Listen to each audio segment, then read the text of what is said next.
care what the dispute was, there's absolutely no excuse for violence against children. Y'all, I have already seen people online trying to turn this into a race or political conversation. And honestly, it's disgusting and it's completely misplaced. This is a tragedy involving the lives of children, and that should be where the focus is. Please remember, this is a developing story, so there's speculation about mental health issues, things that may have been posted online. Regardless of any of that, it does not change what has happened here. Suspect has been identified as Shamar Elkins of Louisiana.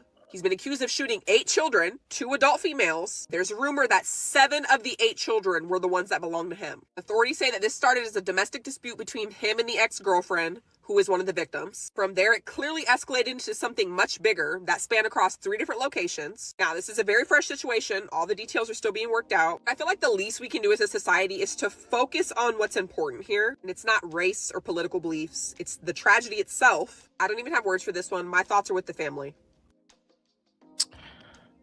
So, as you guys know, before the sun came up on Easter Sunday in Shreveport, Louisiana, 8 children were asleep in their beds. 3-year-old Jayla, 5-year-old Shayla, 6-year-old Kayla, 7-year-old Layla, Braylon, Shadarian, and Shira and Markayla, who were all just 10 years old. By 6 a.m., every single one of them was pronounced deceased. They were shot execution style by their own father. And what makes this even more disgusting is just 2 days before the massacre, he posted a photo on Easter Sunday with all 7 of his children smiling, calling it a blessed day. So what happened? What drove a man to slaughter his own children? I want you guys to stay with me and listen to more women as they break down what the true problem is, and that problem is men.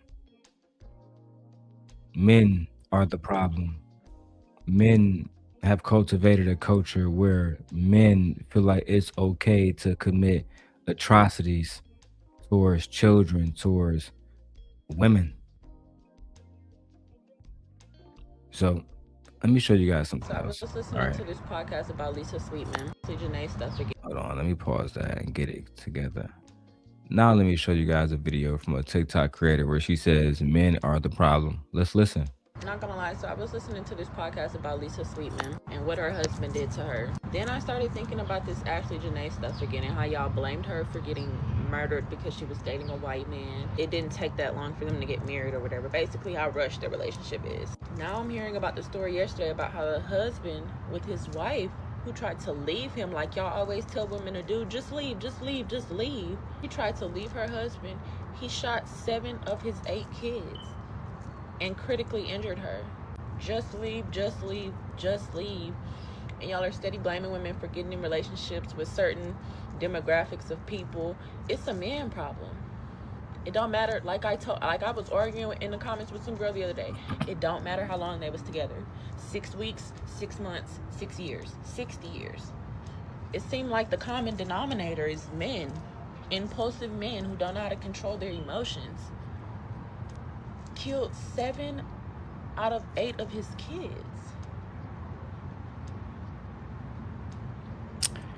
As the young lady said, I'm going to finish my hair. As she said, men are the problem. In this situation, 31-year-old Shamar Elkins was the problem. And by all surface appearances, he looked like a regular man. He worked at UPS. He even served in the Louisiana Army National Guard from 2013 and was released in 2020 and he worked as a signal supporter specialist, never deployed out of the country. And again, he left the military as a private. On the morning of April 19th, a neighbor named Freddie Montgomery told reporters he had waved at Shamar Elkins just the day before. And he watched the children playing in the yard, and it appeared nothing was wrong. But apparently behind closed doors, the family was falling apart. His wife, 34-year-old Shaniqua Pugh filed for divorce, citing infidelity, according to Troy Brown of CNN. And the husband was one of the women, right? Sorry, the husband of one of the women who was shot. He shot. So listen, my bad. I'm blowed. He shot Shaniqua. Oh, my bad. Hold on. I ain't talking to you, Jay Prince. I'm doing something else in the background. I was having a conversation. That's all.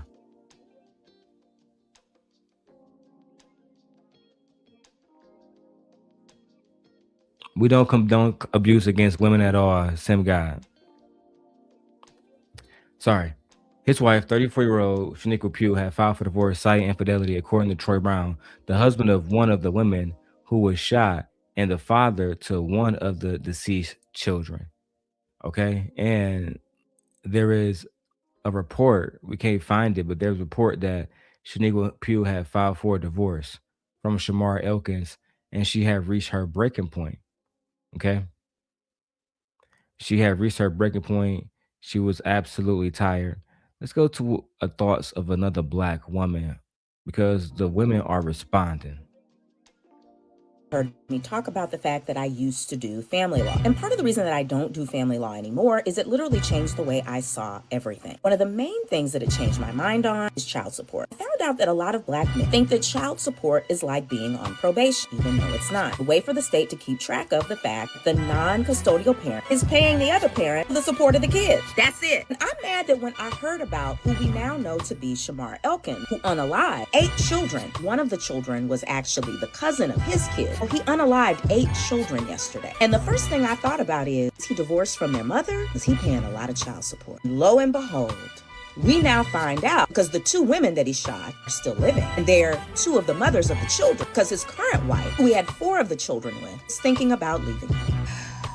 And I'm mad that I was already thinking about the fact that this man likely didn't want to pay child support. Because I already assumed with that many children, there was a high likelihood all of the children were not from the same mother. Again, because I used to do family law. I was correct on that. And see, if she was trying to leave him, my God. And this leads me to the next thing that I'd like to say. I don't want any more Black churches doing any singles conferences or women's conferences. For the next year, and really probably for this foreseeable future, you need to be doing conferences dealing with the wholeness of Black men. And I'm serious on that. I don't want no other single conference, nothing. You need to be doing conferences for the wholeness of Black men. And I am specifically speaking about Black men because that is the skin that I am in. I can't speak for what other people are doing. I can't. I don't want no other singles conferences because you are pocketing. Because Black women are profitable. We are tithes and offering. I'm just keeping it real. And every conference you sitting up here doing is not addressing the root issue in many of these relationships. About the unemployment rates of Black men, about their mental health, how to sustain and have healthy relationships. You need to get some grant money. You need to do something. I don't know, but I don't want to hear nothing about a singles conference until you start doing them for Black men. It's too much. I have noticed these patterns in the relationships I've been in. And as many Black women know, some of us, we're the first people to hear about the trauma that many of these Black men have endured. You need to be doing conferences for them. Yeah. It's wonderful that you believe you want to help Black women, but you also need to care about Black men. Do better. You see, she's completely right. Instead of churches holding events to bring Black women to Black men, they need to focus on Black men and Black mental health. These are the things that men need to prioritize before they get with a woman. They get with a woman and they want to destroy her. They want to tear her down. They want to use her body. They want to force her to do every single thing that they feel like she should be doing. The things that should fall beneath the role of a woman or a wife. This is very manipulative. And instead of men focusing on this bandit who was not taking care of his kids, who didn't have a job, right? And now they say he worked at UPS, but he didn't have a job he really wanted. He was going to work hating himself. And this man would eventually go out and lash out against his family. And I want to talk about how y'all Black men are not giving Shamar Elkins the same smoke that y'all have for Joe McCann when that white man allegedly deleted Ashley Janae, y'all was attacking her for the last week. But now that this black man has shown y'all the true threat against black people, against black women, against black children, y'all choose to ignore it. Now y'all want to bring up mental health issues and everything else. We don't want to hear that shit. Y'all out here making excuses for degenerate bandits who absolutely, they don't deserve any respect. They don't deserve to be treated like humans because they out here acting like animals. That's just the truth of the nature. That's just the truth of the nature. Putting your hands on women, harming women, shooting at children. Like, this is the stuff that degenerates do. And this man was a degenerate. No questions asked. No questions asked. All right. So listen. Just weeks before the massacre, Shamar Elkins reached out to his mother and stepfather on Easter Sunday and admitted he wanted to go play jump rope with Jesus. He told his wife, he told them that his wife wanted a divorce, y'all, and that he was struggling with what he called dark thoughts. His stepfather, who has been identified as Marcus Jackson, tried to talk him through the situation, tried to talk him off the cliff. He told Shamar Elkins that he could beat whatever he was going through. And Shamar Elkins responded, "Some people don't come back from their demons," quote, okay?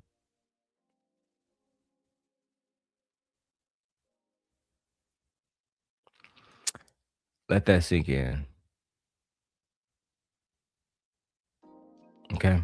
He gave them a warning. He told them that he had these dark thoughts.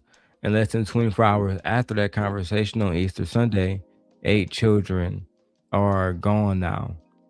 The divorce proceedings had a court date scheduled for April 20th, 2026, the very day after the shooting.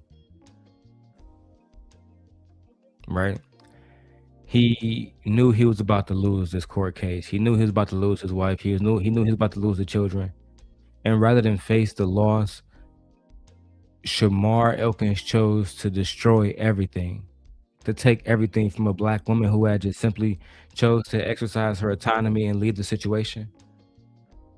This is not random. This is not a mental break with no warning signs. This was a man, a bandit, who felt his power slipping away and responded with the most catastrophic form of control imaginable. Okay? Shreveport police, for those who don't know, they received a call from someone on the roof of a house at 6 I think at 6 or 5 o'clock in the morning on West 79th Street in Shreveport, Louisiana. They were saying that a suspect inside had pow someone, and this is all coming from CNN. So think about it. The survivors were so desperate to escape, they climbed onto the roof to call for help. Some of the children tried to flee out the back door, and law enforcement, once they arrived at the scene, they found bullet holes in the back door, which means one of those children died trying to escape. They were running. They were trying to survive. And this bandit, he deleted them execution style, his own family. The victims were 5 girls and 3 boys, and the ages ranged from the age of 3 all the way to 11. Shamar Elkins, he shot his wife, Shaniqua Pugh, in the face before turning the pew on his children, most of whom were deleted allegedly while asleep, reported by the National today.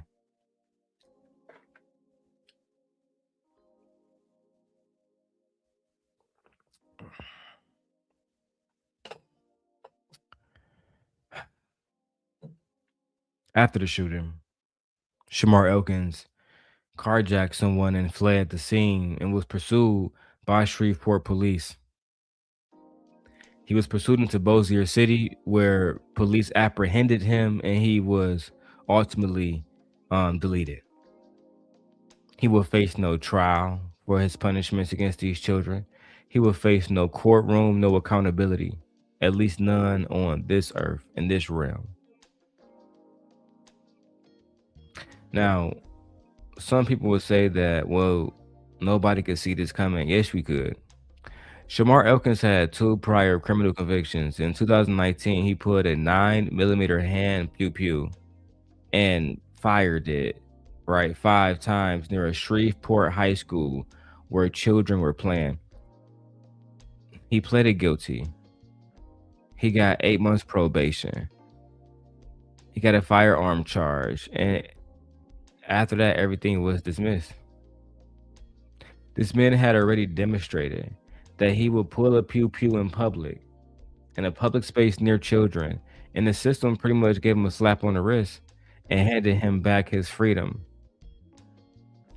Now, his mother has been largely absent due to like addiction, so she wasn't in his life. But that's not an excuse. It's just not an excuse. He was operating in control, and he wanted to control that woman. They had a court date that was settled for the very next day, on Monday. She died on Easter Sunday. They were supposed to go to court on Monday, and she was gonna leave him. 8 children gone in one morning because a man couldn't handle losing control of his family and control of this woman. If you know someone showing warning signs, dark thoughts, threats, or has a history of violence, take these things seriously. Do not wait. Do not assume that they'll quote unquote beat their demons on their own. Okay? I'm not staying live for long, guys. All right. You guys let me know what you think about this in the comments below. And what can Black men do to prevent these situations in the future? I am the Sim God. I will see y'all later, man. Peace.